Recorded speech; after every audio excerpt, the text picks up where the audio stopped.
Thank you for joining me. This is your December 2017 monthly tarot reading. I'm Jen from Tarot Spirit. I'm using the Druid Craft Tarot today.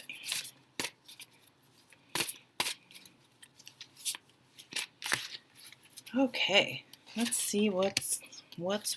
What's up?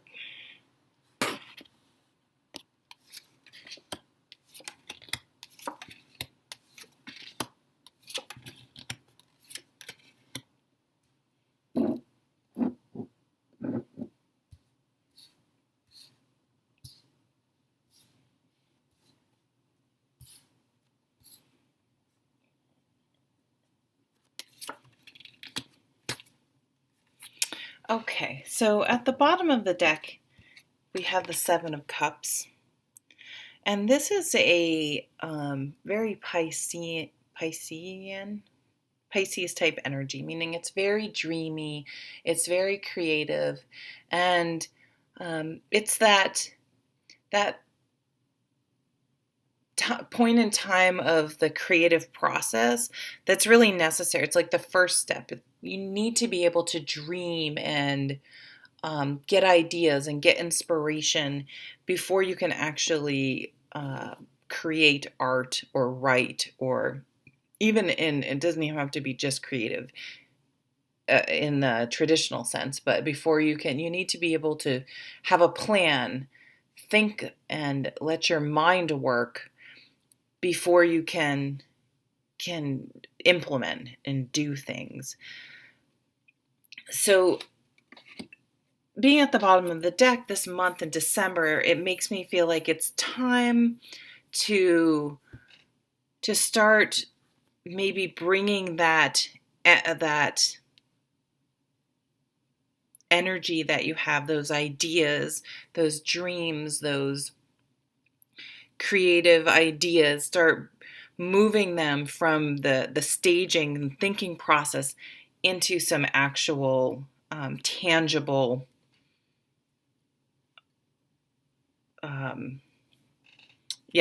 starting to make them tangible. So it's a little bit of a caution that of analysis paralysis, that if you're one of those people who keep saying, oh, I'm going to do this, I'm going to do this, I'm going to do this, I'm planning on doing this, but then it's 10 years later and you're still saying, yep, I'm going to do this, I'm going to do this, going to do this. Like, do you really want to do that?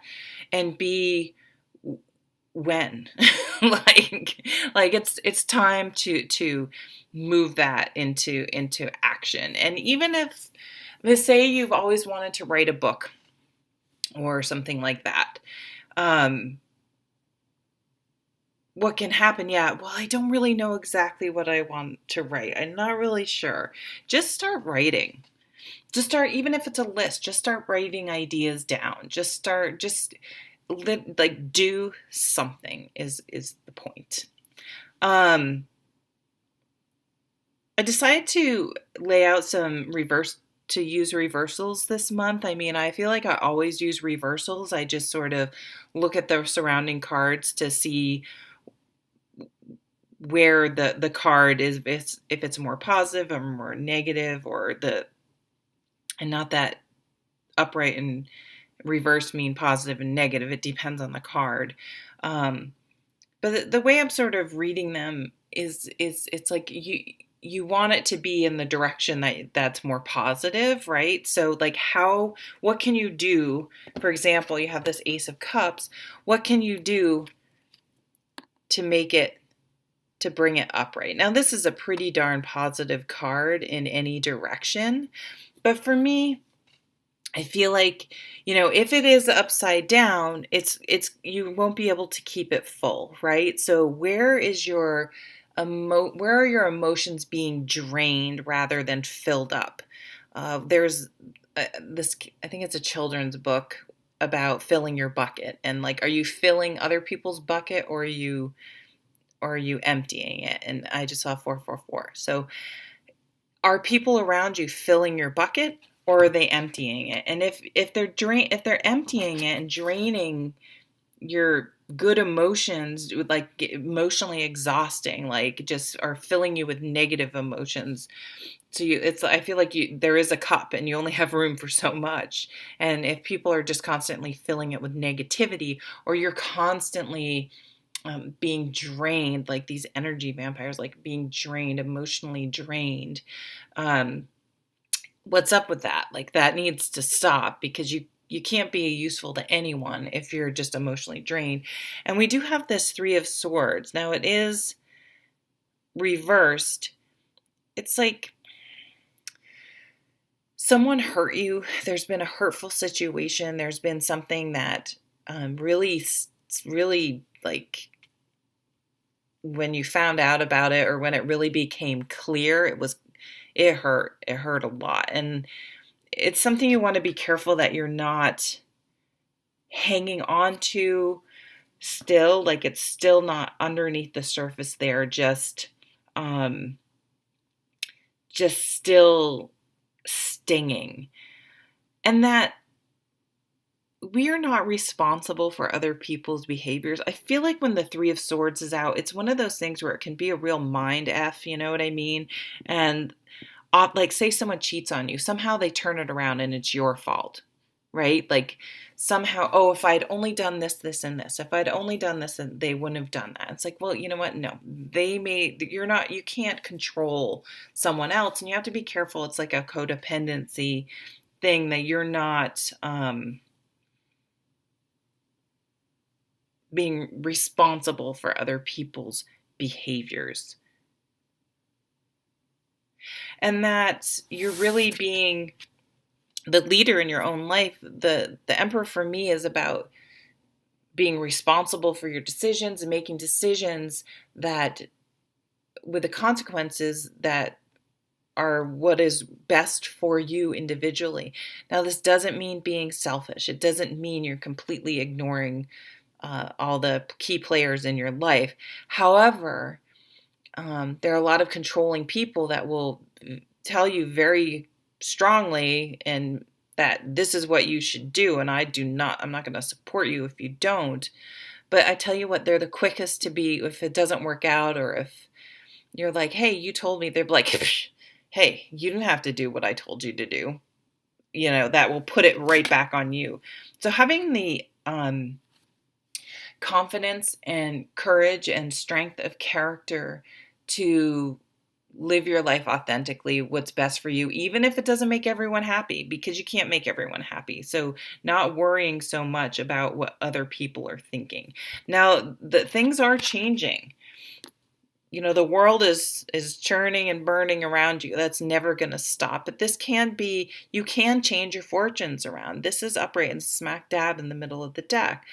But it's not enough to watch this video and go, oh, I got the Wheel of Fortune, things are going to be better. You need to put in effort. You need to stack I don't know what the saying is, but you need to set yourself up for every opportunity for this to happen. You can't just be a passive recipient. I mean, sometimes that happens, but most people who are really successful work really freaking hard. It's no secret.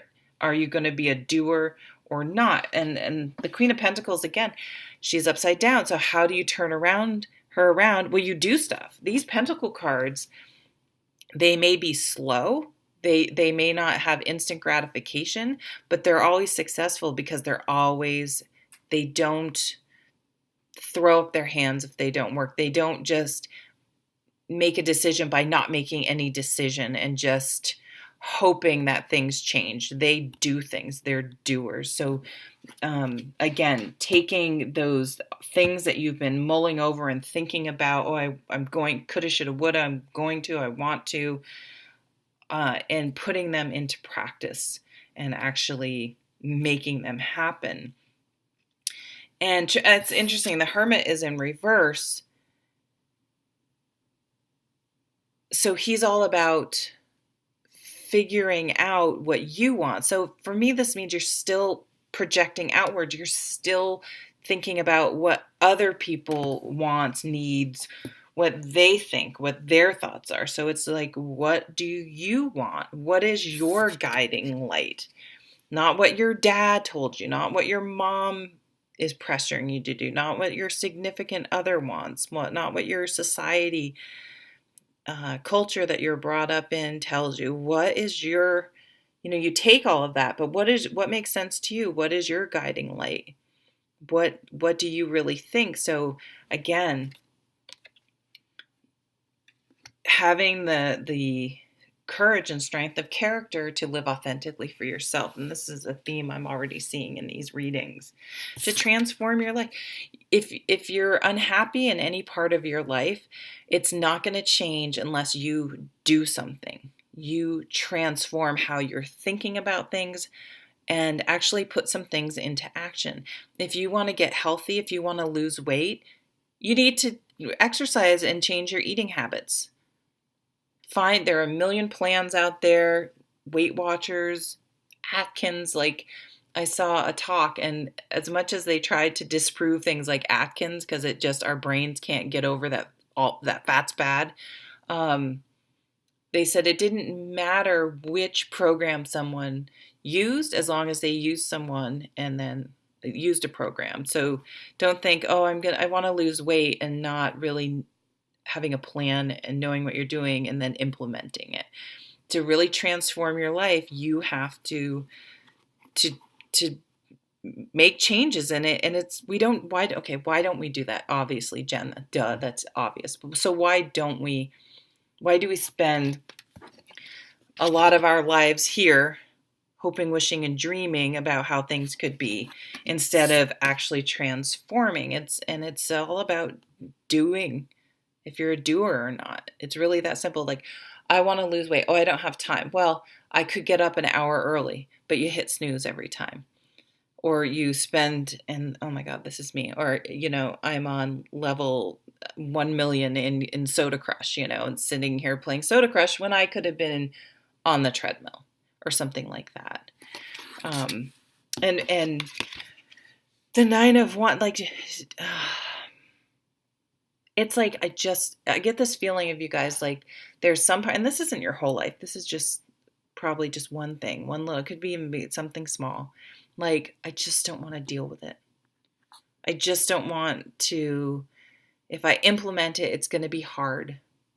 It's going to be, and depending on what you need to take from what's been in your brain into implementing it. It could be really, really hard. If you're trying to leave someone, it's really hard. I've done it. It's really hard, but the benefit is so outweighs it. If you're trying to lose weight, it's really hard. Been there too, but the health benefits and the feel, it's a feeling of confidence when I can trust myself to work out every day. I mean, people who are fit, there's no, my mom, 74, almost 75, has gotten up and run every day since her 40s. She didn't start running till her 40s. She does it every day. She's like, oh, sometimes I don't want to, but I know it, I feel so good after, and once I'm up doing it at 74. So there's no excuse for any of you that you can't do it, except for the excuses you make in your mind that allow you not to live your authentic life. Wow, that was a little tough. Sorry, Libra. I didn't mean to be so, but I wanted it to be more motivating, but it came across. So make your own fortune. Make your own positive results. You can turn all you can control is yourself. We can't control what's going on around us, and we spend so much time trying to control other people, in situations, but we can control ourselves. So what are you going to do? And we do have New Year's resolutions, if you're into those. What are you going to do, and how are you going to ensure that you keep doing it? And then you gain confidence, and then you're more attractive, and then people want to be around you. People want to hire you. People want to date you. People want to be your friends, because that's motivating to see other people being positive and doing things and living life. It's a very attractive quality. Being a sad bastard is not.